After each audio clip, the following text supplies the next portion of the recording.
Hello students, let us start the point reproduction in lower and higher plants from 12th standard new syllabus. First thing, let us see what do you mean by reproduction.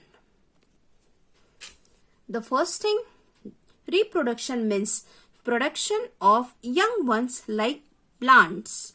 Every organism has the capacity to reproduce, that is they produce the young ones like their own self.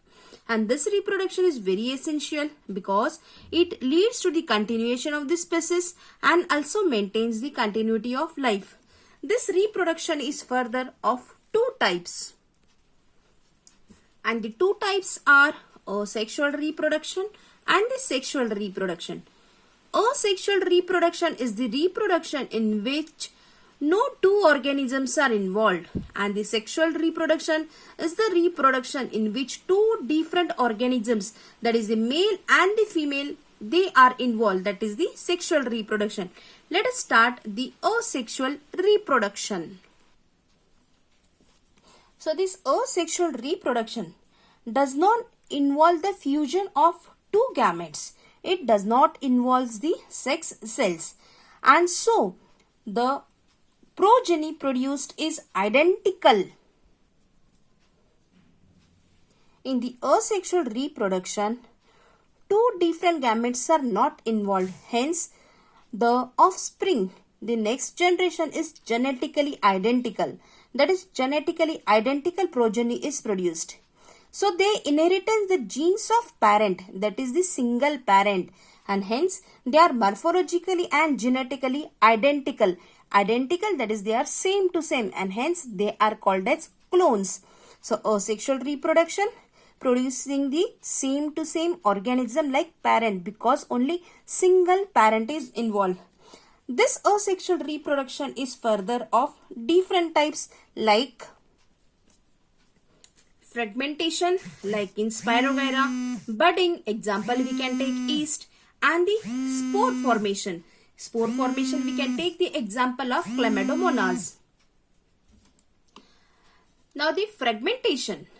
In the fragmentation process, let us take the example of Spirogyra. If I say Spirogyra, we all know that this is a multicellular organism. It means fragmentation takes place in the multicellular organisms. So, if the organism is multicellular, it breaks into fragment. It breaks into fragments due to one or the other reason, like this Spirogyra, and each fragment develops into the new individual. Each fragment develop in new individual. So, if single Spirogyra can give rise to many fragments, many new individuals will be formed and they will be genetically identical. That is a clone of each other. Now let us see the second point, that is budding. This budding is the common method, and this common method we can take the example of yeast. Whatever example you write, you just have to underline that. In the yeast, as it is a unicellular organism,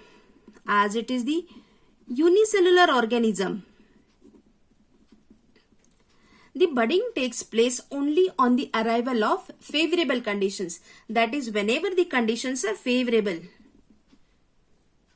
Favorable conditions, that is, they have lots of food, lots of water, and the basic requirements are full. That is the favorable conditions. When the conditions are favorable, bird grows on the organism. That is, they produce one or more outgrowth. They produce outgrowth. And this outgrowth, that is called as bird. One or many outgrowths are produced and these outgrowths are called as bird. When these birds grow, they separate from the parent and develop into the new individual. They separate from the parent and develop into the new individual. Same thing from single parent, hence identically similar. Now the last point, that is the spore formation. Now in the point spore formation, let us take the example of Chlamydomonas. These Chlamydomonas are the flagellated motile, and they produce the flagellated motile zoospores, and these flagellated motile zoospores develop into the new individuals. Let us see this diagrammatically.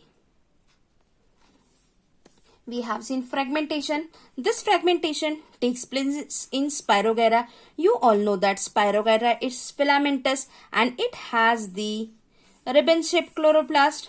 This filament, let us draw in this way.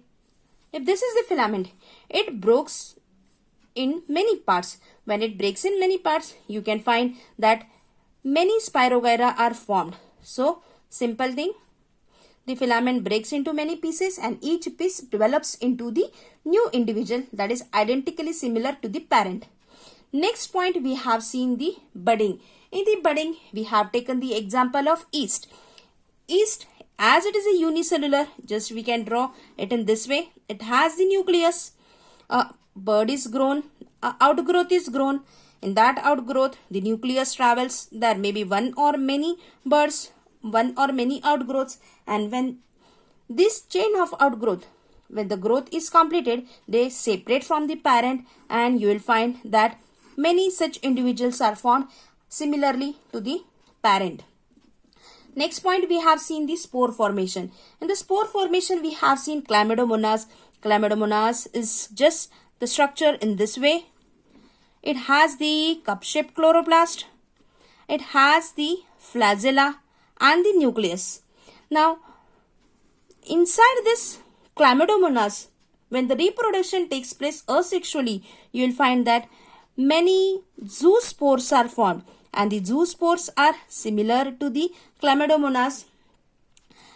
These zoospores, when they develop into single organism, or you can say the new individual. So in this way, from one Chlamydomonas, many Chlamydomonas can be formed.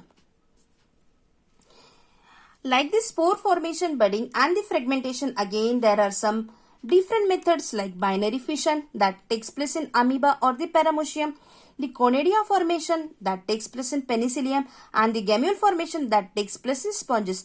These all are the examples of the asexual reproduction. We have discussed the reproduction in lower and higher plants. Reproduction, that is the essential process. It takes place in sexual and asexual methods. We have just started the asexual reproduction.